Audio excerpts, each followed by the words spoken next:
Gente, não adianta zoar Flamengo e Botafogo não, tá. Eu acho que aconteceu o que tinha que acontecer com os 2, não que os 2 merecessem ser eliminados. Esse vídeo não é pra zoar Flamengo e Botafogo.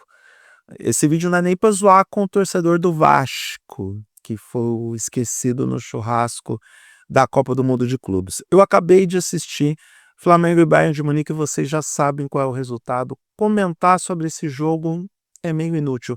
Comentar também sobre Palmeiras e Botafogo, eu já fiz esse vídeo ontem, já falei que o Palmeiras calou a boca do pessoal da Globo, mas vamos lá.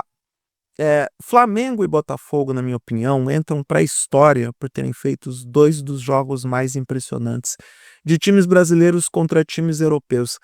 E não venha me dizer que os times da Europa não estão dando a mínima para essa Copa do Mundo, porque no final das contas, eles se deram conta que precisam correr para não passar vergonha. O futebol brasileiro, que é tão criticado porque é desorganizado, porque tem um calendário todo problemático, para mim estadual não tinha que existir, para mim Edinaldo Rodrigues não tinha que existir, várias coisas poderiam desaparecer do nosso futebol.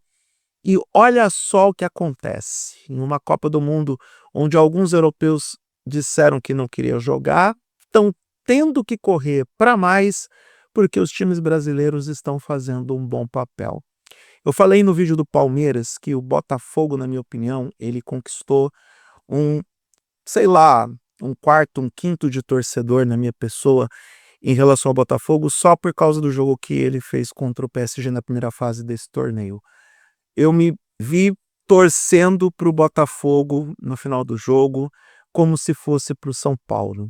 Isso para mim é muita coisa. Eu sou o cara que gosta de esportes, eu sou o cara que assiste várias modalidades esportivas e estava meio desanimado e descrente com o futebol. Na verdade, eu ainda estou. Alguma parte de mim morreu em relação à seleção brasileira naquele 7-1 de 2014. Mas de tempos em tempos eu acabo me empolgando com o esporte. Em boa parte do tempo não é com a seleção brasileira, nem com o São Paulo Futebol Clube, mas sim com a garra, a determinação, o futebol bem jogado dos outros times brasileiros que acabam representando o país na Libertadores, no Intercontinental ou, nesse caso, na Copa do Mundo. O Botafogo perdeu para o Palmeiras porque o Palmeiras tentou mais, o Palmeiras correu mais, o Palmeiras lutou mais, foi mais ousado, mas poderia ter sido o Botafogo. Foi um campeonato brilhante, foi uma competição feita até as oitavas de final de uma forma muito competente. A mesma coisa a gente pode falar do Flamengo. Gente, o que foi aquela virada contra o Chelsea, né? O que foi aquela virada contra o Chelsea entra para a história, uma performance histórica do Flamengo contra o time britânico e, no caso, contra o Bayern de Munique, não tem muito o que fazer.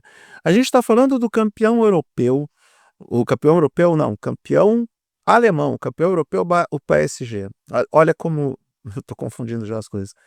Campeão alemão, um baita de um time de futebol, um time que já tem um esquema consolidado há muito tempo, já tem uma filosofia de jogo montada há muito tempo, que tem jogadores caríssimos, jogadores com talento impressionante. O Neuer teve que defender muito no gol hoje. O Kimmich correu demais. Ah, tinha Thomas Miller no banco, recordista de jogos pelo Bayern de Munique. E o Harry Kane, que em muitas oportunidades eu disse que esse homem tinha cara de leão cansado, mas tudo bem, as pessoas vão querer relativizar isso, porque afinal de contas, o Bayern de Munique só agora vai enfrentar o PSG nas quartas de final do Mundial, da Copa do Mundo, e dizem que o Harry Kane só marca gol em time mais ou menos, né?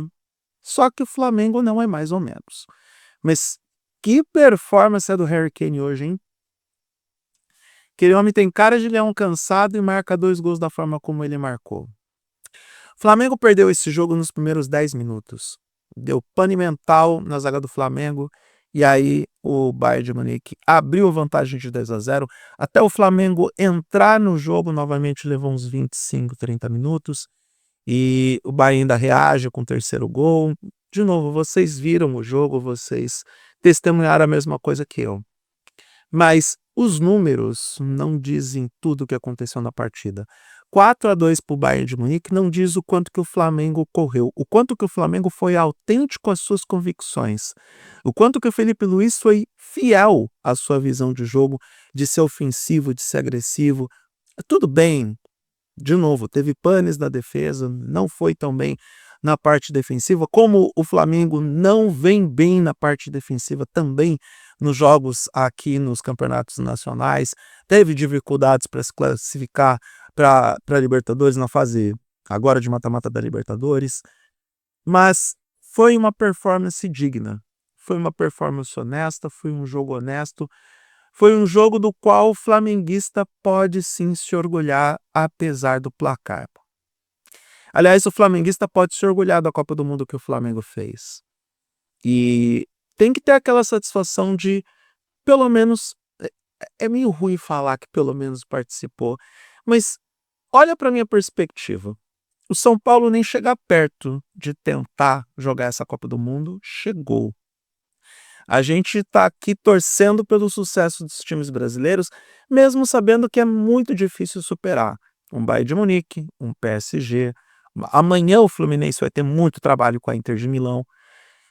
Tudo isso que nós estamos fazendo, nós, torcedores dos outros times, que têm um pouco de empatia e respeito pelos times que estão na competição e olhando tudo de fora, tudo isso que nós estamos fazendo se chama torcida espontânea.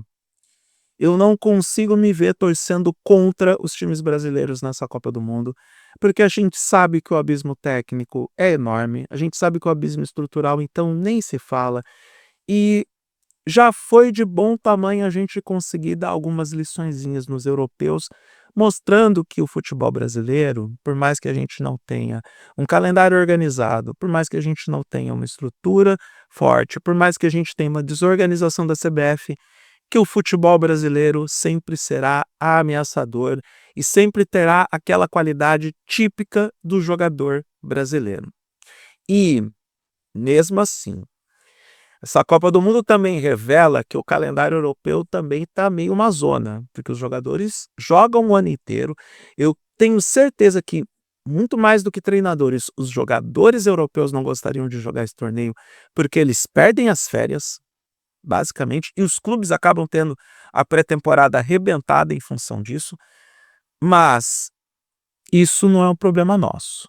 Isso é um problema deles. Eles que talvez enxuguem um pouco mais a UEFA Champions League, enxuguem um pouco mais os campeonatos nacionais, diminuam as eliminatórias. As eliminatórias para a Copa do Mundo para eles são mais curtas, eliminatórias para a Eurocopa. Eles jogam a Eurocopa a cada 4 anos também, e é um torneio que eles levam a sério, mas precisam jogar eliminatórias porque não cabe todo mundo, porque é um continente com, sei lá, 40, 50 países.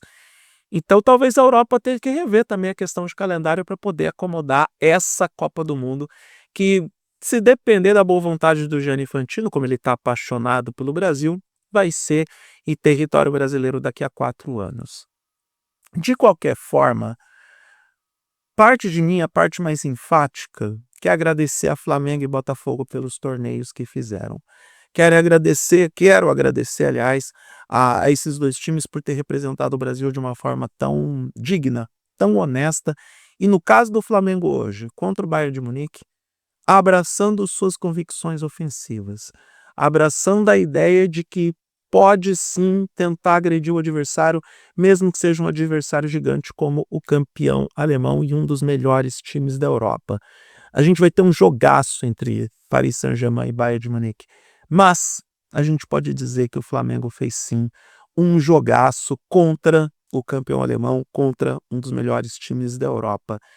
E ao Fluminense amanhã contra a Inter de Milão, eu desejo uma ótima sorte. Desejo mesmo.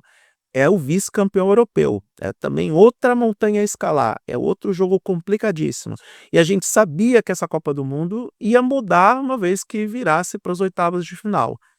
Mas, sério, muito mais do que a zoação, muito mais do que a brincadeira, que naturalmente vai acontecer, a gente tem que dar os parabéns para esses dois times, porque não são todos que estiveram por lá. São Paulo não pôde participar desse campeonato. O Corinthians, que já foi campeão do mundo, também não. Fluminense, que recentemente jogou o Intercontinental, está na disputa. E o Vasco só está assistindo. Torcedor do Vasco, olha, tem que... é aquela coisa, né? Tem que regozijar com a maneira dos outros, para não dizer outra coisa, para não ser mal educado nesse vídeo. Porque ser o esquecido do churrasco, porque não teve a própria competência para, sei lá, ganhar uma Libertadores nos últimos anos, deve ser horrível nesse momento ver todos os coleguinhas participando desse torneio e você não. Por isso, menos zoação do vascaíno e mais reflexão, porque o que Flamengo e Botafogo fizeram nesse campeonato mundial já foi muita coisa. 2 das melhores performances da história do futebol brasileiro contra times europeus.